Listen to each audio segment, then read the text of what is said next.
ইংরেজ মোদী সরকার যে আইনটা বিলে পরিণত করে অলরেডি রাষ্ট্রপতির সিগনেচার হয়ে গিয়েছে, সেটার বিরুদ্ধে কয়েকটা কথা, মানে কি, যে হিংস্র সরকার মোদী সরকার, নরেন্দ্র মোদী অমিত শাহ সরকার, এইটার বিরুদ্ধে কয়েকটা টপিক আমি তুলে ধরব। দেখুন, আপনারা হিন্দু মুসলিমের যে বিভেদ যে বাংলাতে লাগাবার চেষ্টা করছে, সেটা কিন্তু আমাদের পশ্চিমবাংলার মানুষ বাঙালি তথা বাঙালিদের মধ্যে সে একতা কিন্তু আছে। কারণ ওরা এত চেষ্টা করার পরেও কিন্তু কোনো রকমভাবে বিভেদ সৃষ্টি করতে পারলো না। আপনারা জানেন, ওরা দেশ জুড়ে যে ধরনের বিভেদ তৈরি করেছে সেটা বাংলার মানুষ মানল না। সেটা কিন্তু আমাদের প্রথম প্রমাণিত হয়েছে রাজ্যসভা লোকসভা থেকে। যদি বলি রাজ্যসভা লোকসভা থেকে কেন, কারণ ওখানে হিন্দু মুসলিম যারা রাজ্যসভাতে আমরা যাদেরকে পাঠিয়েছেন, লোকসভাতে যাদেরকে পাঠিয়েছেন, তারা কিন্তু হিন্দু মুসলিম, তারা কিন্তু সকলেই ভোট দিয়েছে।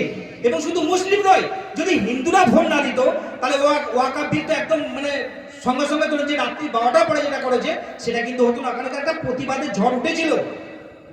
এবং দেখুন, যে সকল এমপি ভোট দেয়নি, ওয়াকফ বিলের বিরুদ্ধে কথা বলেছে, যারা বাংলা তথা পুরো ভারতবর্ষ জুড়ে, তারা কিন্তু ভারতবর্ষের গদ্দার এবং দেশদ্রোহী হিসাবে ঘোষণা করা যেতে পারে তাদেরকে। কারণ এটা সংবিধানের উল্লঙ্ঘন করছে, সংবিধানকে শেষ করছে এবং মুসলিমদের অস্তিত্বকে কেড়ে নিতে চাইছে ওরা, এই মোদী অমিত শাহ।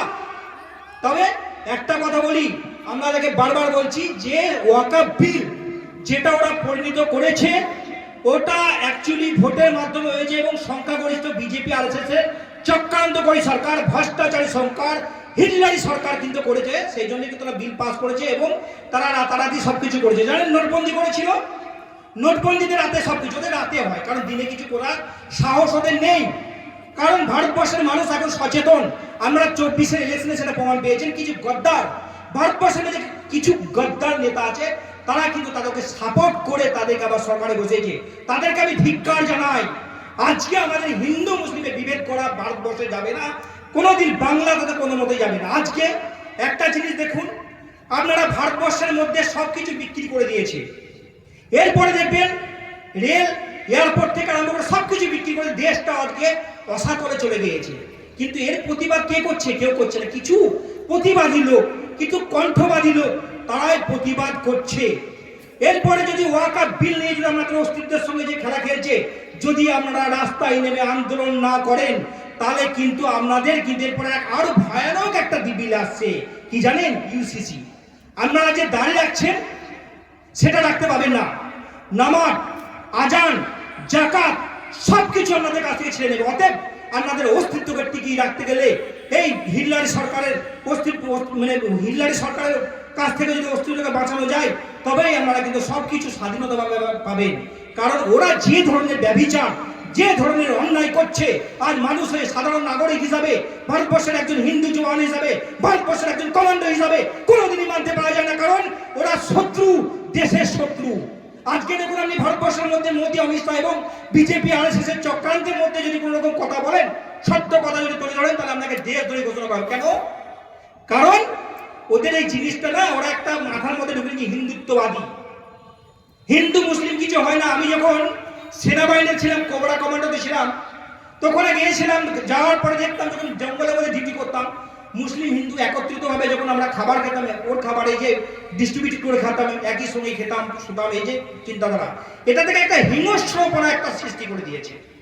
তারপরে যখন এই ওয়াকফ বিলের যে সম্পত্তি যেটা হাতিয়ার করবে, যে আমরা কয়েকজন আগে দুদিন আগের বক্তা আমাদেরকে বললো যে 370A, মানে 370 ধারা কিন্তু হটায়নি, 370A হটিয়েছে। কারণ হচ্ছে কি জানেন?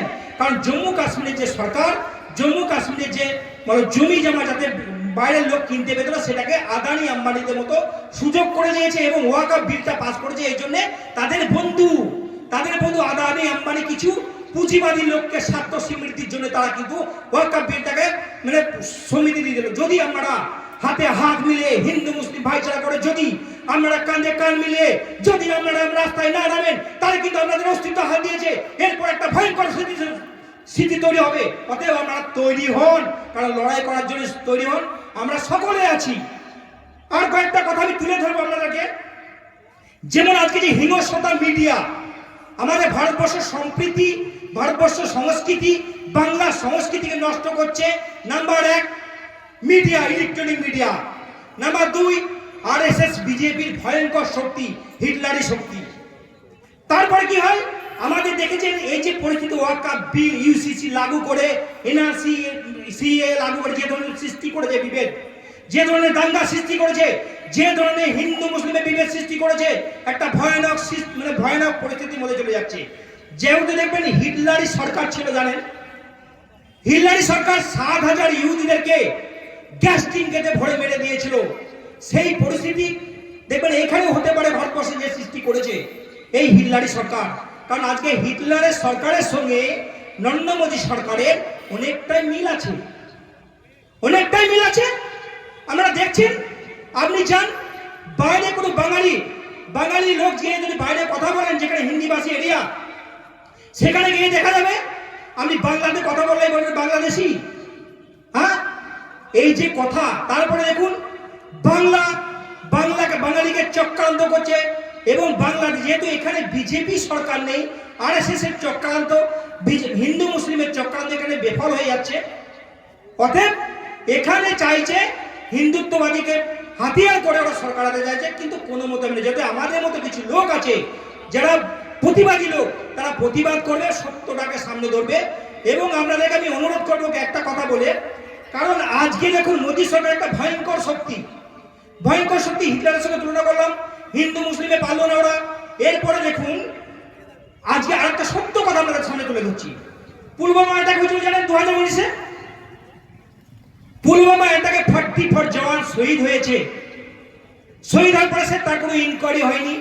সেটা একটা প্ল্যানিং সাজিশ ছিল। কারণ 2019-এ যখন ভারতবর্ষে যখন হিন্দু মুসলিমের যখন বিভেদ কাজ করলো না, রাম মন্দির যখন কাজ করলো না, তখন যখন অ্যাক্টিভিটি হলো না, তখন কি করলো জানেন, পুলওয়ামা অ্যাটাক করিয়ে 44 জওয়ানকে মেরে দিল। অথচ এখনো পর্যন্ত তাদের ইনকোয়ারি হলো না। এই ব্যাপারটা আমি একজন সিপাহী হয়ে, একজন কমান্ডো হয়ে বলছি, এই কথাটা কিন্তু বলেছিল জম্মু কাশ্মীরের গভর্নর সতপাল সাহেব বলেছিল। কারণ সত্যটা কথা বলা যাবে, সত্য কথা বললে এক দেখবেন আমাদের বড় লেভেল আছে, যারা আমরা সাধারণ মানুষ, তো যারা বড়, যারা আইএস আইপিএস অফিসার আছে, এবং যারা সিস্টেমের মধ্যে সিস্টেমটাকে চালায়, যদি মোদির বিরুদ্ধে কথা বলে, হিটলারি সরকারের বিরুদ্ধে কথা বলে, তাকে কি করবেন জানেন, ওদের বাপপত্তি সম্পত্তি মনে করে এনআইএ, সিবিআই, ইডি লাগিয়ে তাদেরকে শেষ করা যাবে। কারণ অন্যায়ের প্রতিবাদ করা যাবে না এই ভারতবর্ষে। অতএব আমাদেরকে হাতে হাত মিলিয়ে চলতে হবে, এবং যদি না চলেন হাতে হাত মিলিয়ে, যদি বিভেদ সৃষ্টি করে, তাহলে কিন্তু এই লড়াই জিতা যাবে না। আজকে দেখুন কিষাণ আন্দোলনে যে ভয়ানক রূপ নিয়েছিল, ওর চেয়ে কিন্তু এই ওয়াকাফ আইনের ওর চেয়ে কিন্তু ভয়ানক রূপ নেবে। কারণ আজকে স্থিতি আস্তে আস্তে কিন্তু মানে শেষ হয়ে যাচ্ছে, এমন একটা জায়গা তৈরি করেছে নরেন্দ্র মোদী সরকার। তারপরে দেখুন আজকে ভারতবর্ষের মধ্যে দেখুন আগে কি ছিল বলুন তো, ইংরেজ ছিল, তখন ছিল সাদা ইংরেজ। এখন যে দেখছেন চক্রান্ত করে সরকার, হিটলারি সরকার, এটা হচ্ছে কালো ইংরেজ। কারণ ইংরেজদের সঙ্গে আরএসএস এর একটা মানে মিল আছে। কারণ কি, তারা হাফ প্যান্ট পরতো, এরাও হাফ প্যান্ট পরে, অতএব এদের একটা মিল আছে। অতএব আরএসএস থেকে সাবধান, বিজেপি থেকে সাবধান, এবং ভারতবর্ষে হিটলারি সরকার থেকে সাবধান। অতএব আমাদেরকে একত্রিত লড়তে হবে। ওয়াকাফ বিলের যে 26-এ যে জনসভা আছে, আপনারা সকলে যাবেন এবং সকলে যোগদান করে মানে সফলমণ্ডিত করবেন। সকলে ভালো থাকবেন, সুস্থ থাকবেন। জয় হিন্দ, জয় ভারত, বন্দে মাতরম, জয় হিন্দ।